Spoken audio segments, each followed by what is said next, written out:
Ladbrokes Cox Plate Carnival kicks off this Friday night with the Ladbrokes Gold Cup night. The feature is the Group 2 Ladbrokes Gold Cup, and I'll bring in our form expert Ben Calusi. And Ben, it's a pretty good field. We've got 3 Group 1 winners in the field and a past winner in Francesco Guardi. Yeah, it's come up a field of 10. There's probably 3 or 4 main races. We'll be looking at 3 of them. And of course, they're all vying for this brilliant trophy. I think it's one of our best ones.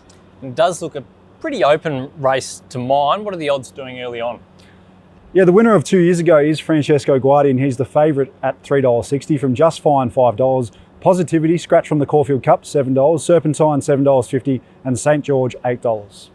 Now we've got a couple of runners from the Waterhouse and Bott stable in Serpentine and Just Fine. Who do you think leads out of those 2? I think Serpentine probably holds the fence from barrier 1, but no doubt they'll both go forward and inject some good speed into the race. Akita Sushi raced well going forward last start, will do again. Positivity, I think, can be more positive, as her name suggests, and the likes of Francesco Guardi from barrier 9, he might get back in the run. We'll take a look at some of the key replays now. And we start off with the Turnbull Stakes at Flemington.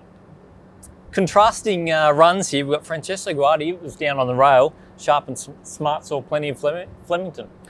Yeah, Francesco Guardi is the one to take out of this race though. It was a high rating Turnbull, and he just looks like he's looking for the extra ground now. So certainly hard to beat. It's just the barrier and the map is the knock. Yeah, quality race coming out there, Francesco Guardi. And if he is successful, James McDonald 3 straight in this race. We now go and have a look at the Bart Cummings, where we had Just Fine winning on that occasion. Tough win, and a couple there behind. Positivity ran on quite well, and St George also out of the race. Just Fine, this was a perfect ride by Jordan Childs to get his connections into the Melbourne Cup. I think the one to take out of it though is Positivity, because she got a little bit too far back. We know she can sit a lot more handy to the speed. She's still got some good upside, and she's got a really consistent ratings profile. So I think she can turn the tables on Just Fine out of that race. And the other key replay is the Herbert Power with a trio of runners coming out of that race. Yeah, this was a great race, and Akita Sushi sat on speed, led, and that was his best performance here in Australia so far. But look for Braden Starr. I absolutely loved his final 100 metres here, and this was the day where it was a bit more of a rails bias. So he's one to take out, and he's around the $15 mark with Ladbrokes. Well, I sense a little bit of confidence from that. The $100 betting strategy now, is that the way you're going? I am going to split my 100 into 3 horses. I'm going to have $50 on Positivity and $25 on both of Akita Sushi and Braden Starr. I think there's a little bit of value there. Yourself?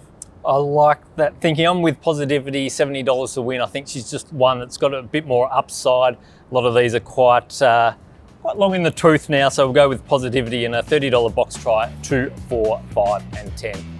That was the preview of the Group 2 Ladbrokes Gold Cup. It promises to be a great night here at the Valley. We can't wait to see you here.